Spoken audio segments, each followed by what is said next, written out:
ao Preveste UEA. Eu sou o professor Raul Queiroz, sou do sexo masculino, tenho 38 anos, sou negro, tenho cabelos pretos, tenho estatura mediana, estou trajando calça jeans e camisa preta. O ambiente da aula é um estúdio de televisão e usarei uma tela interativa para anotações. E o nosso assunto de hoje é coesão e coerência. Que assunto importante, hein? Então vamos aqui aos conceitos de coesão e coerência. Vamos lá. As duas se relacionam com o texto e sempre caminham juntas para que o texto seja bom, para que ele seja claro, para que ele esteja bem organizado. Coesão é a estrutura do texto, é quando utilizamos as palavras certas para construirmos um texto adequado, especialmente quando falamos sobre conectivos, hein? Então presta atenção, o professor fala, olha, usa a conjunção tal para dar ideia tal entre as orações. É justamente isso, isso é coesão. E também quando utilizamos elementos para substituir, olha, aqui está repetido, coloca essa palavra que dá o mesmo sentido, ou coloca esse pronome, isso daí também é coesão.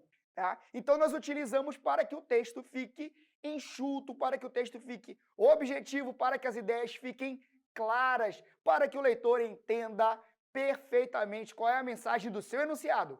E o que é a coerência? A coerência tem a ver com o mundo das ideias, ou seja, com a lógica discursiva. Você começa a falar sobre o assunto, falando sobre seu ponto de vista, e termina ali defendendo o seu ponto de vista, sem fazer fugas, né, do tema, sem fazer fugas do seu ponto de vista. As informações precisam ser coerentes, lógicas e objetivas. Por isso a coesão e a coerência estão diretamente ligadas, hein? Vamos agora aos tipos de coesão textual. Primeiramente, vamos falar da coesão referencial. Ela ocorre quando um elemento do texto remete a outro, estabelecendo uma ligação. Essa relação pode ser feita, por exemplo, por meio de artigo, pronome, advérbio, elipse ou numeral. Então vamos aos exemplos. Aloísio entrou em férias. Ele não aguentou mais sua rotina. Prestem atenção, aqui o pronome ele retoma o nome Aloísio, para que não haja repetição desnecessária. Mas é só o pronome pessoal do caso reto que vai fazer isso? Não. Outros pronomes como os possessivos, os indefinidos, os interrogativos, relativos, também fazem esse papel de retomada. São termos anafóricos, ou seja, aquilo que já foi dito. E também podem ser catafóricos, que antecipam o elemento que ainda vai ser apresentado. Olha só aqui, ó. As caixas de morango estavam sobre a mesa. Duas eram destinadas ao avô. Duas o quê? Caixas de morango. O numeral duas vai retomar o elemento caixas de morango para que não haja repetição desnecessária. Numeral sendo um elemento coesivo. Minha amiga voluntária no fim de semana não queria me ver. Vejam só, quem é que não queria me ver? A minha amiga. Mas eu precisei repetir?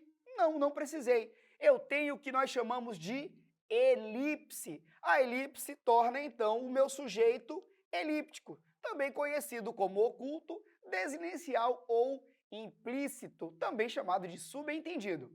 Agora nós vamos à coesão sequencial, né? Trata-se da relação semântica que conecta ideias no texto, criando um encadeamento lógico. Olha aqui, ó, tem que ter lógica, ou seja, sentido. Isso pode ocorrer por meio de repetição lexical. Presta atenção. O tempo foi passando, passando, passando, dando ideia de que foi um tempo bem prolongado, né?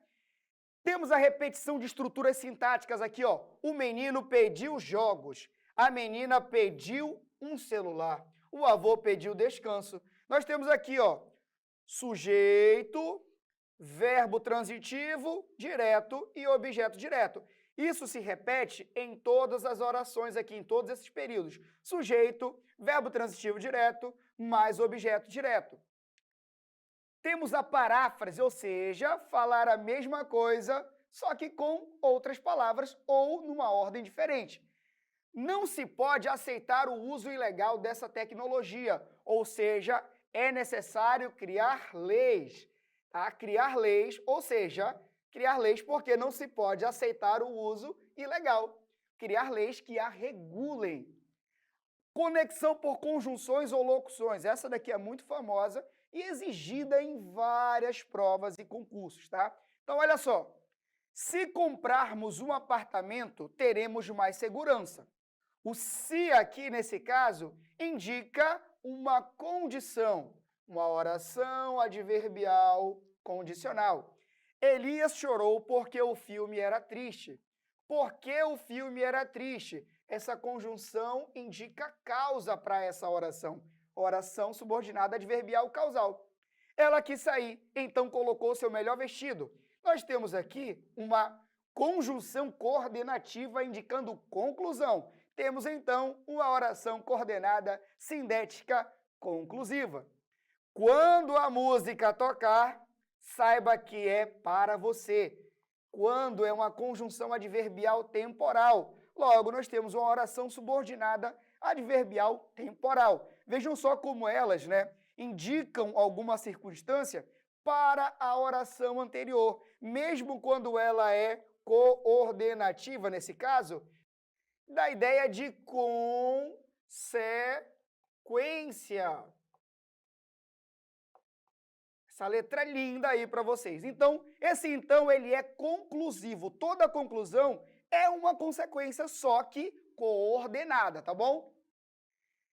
Nós temos também os elementos enfáticos. Que são elementos enfáticos? São recursos linguísticos utilizados para dar destaque a certas ideias ou informações em um texto.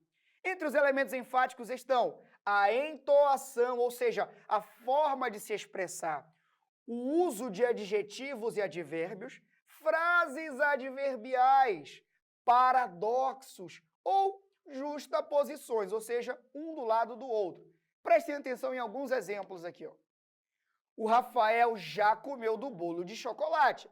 Esse já aqui indica que não é mais para o Rafael comer, porque a parte dele, ele já comeu. Então, esse já está aqui para dar uma ênfase, para que não seja dado mais um pedaço de chocolate para o Rafael, né? Cada um come o seu pedaço. O Rafael quer comer 2 vezes? Não. O Rafael já comeu do bolo de chocolate.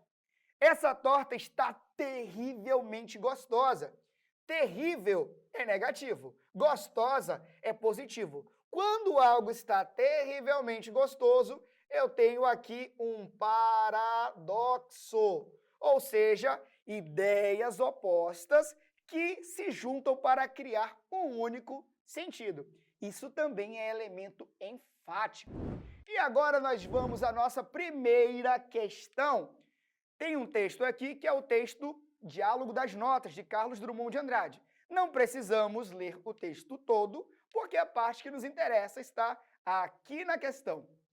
Retomo uma expressão mencionada anteriormente no conto, a palavra sublinhada em. Estamos falando aqui de coesão referencial. Letra A. Já presinto no horizonte maravilhosa nota 0, que nos resumirá a todas e alcançará o máximo valor metafísico. Prestem atenção no A.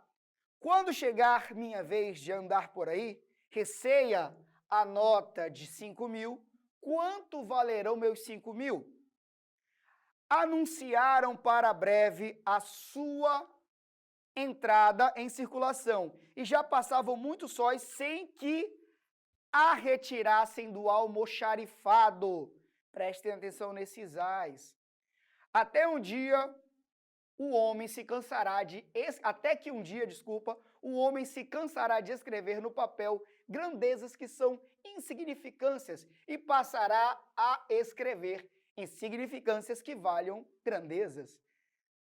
Letra E. Quando vejo o cruzeiro metálico passar do tamanho de medalha de chocolate ao de botão de manga de camisa, e amanhã ele chegará talvez à semente de tangerina.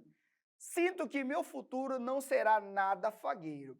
Vamos lá, gente. Dessas 5 alternativas, onde o A está retomando um elemento anteriormente? Quem é que retoma elementos anteriores? Pronome. Então prestem atenção, a única que tem pronome é a letra C. Bem aqui, ó. Anunciaram para breve a sua entrada em circulação e já passavam muitos sóis sem que a retirassem do almoxarifado. Ele faz referência a um elemento anterior, que provavelmente é a nota de 5.000. Né? Que o diálogo das notas, a nota de 5.000 é a protagonista aí nesse caso. Esse sem que a retirassem, esse A está antes do verbo retirar. Quem retira, retira algo. Ela é o objeto direto do verbo retirar. E ela vem antes do verbo retirar porque o que atrai esse pronome para antes do verbo. Então, resposta certa é a letra C, tá bom? E vamos para a nossa próxima questão, que tem como texto Roube como um artista, de Austin Kleon. Não precisamos ler o texto na íntegra, porque o que nos interessa está bem aqui no comando da questão. Em tudo que precisa ser dito já foi dito, mas, já que ninguém estava ouvindo, é preciso dizer outra vez, lá no 4º parágrafo. A expressão sublinhada pode ser substituída, sem prejuízo para o sentido do texto por. Letra A, ainda que. Letra B, por mais que. Letra C, visto que. Letra D, à medida que. Ou letra E, assim que. Mas antes da resposta, nós temos a pergunta do nosso querido aluno Gui. Fala aí, Gui! Oi, professor Raul, eu tenho uma pergunta. Qual tipo de coesão ocorre nesse trecho? Boa pergunta, Gui. Nesse trecho nós temos aí destacada uma conjunção. As conjunções fazem ligação entre as orações ou entre os períodos, dando a eles uma ligação lógica, que aí nós temos vários sentidos. Nesse caso, nós temos uma locução conjuntiva, que é causal. Assim, nós temos uma coesão sequencial, ou seja, coesão por conjunção. Sendo assim, a nossa resposta vai ser a letra... Primeiramente, a letra A não pode ser porque é concessão. A letra B também é concessão. A letra D é proporção. A letra E é tempo. A letra C é a nossa resposta porque é causa, assim como já que também. E na aula de hoje nós vimos coesão e coerência, que são assuntos importantíssimos para o vestibular da UEA. Agora, siga o Preveste UEA em todas as redes sociais.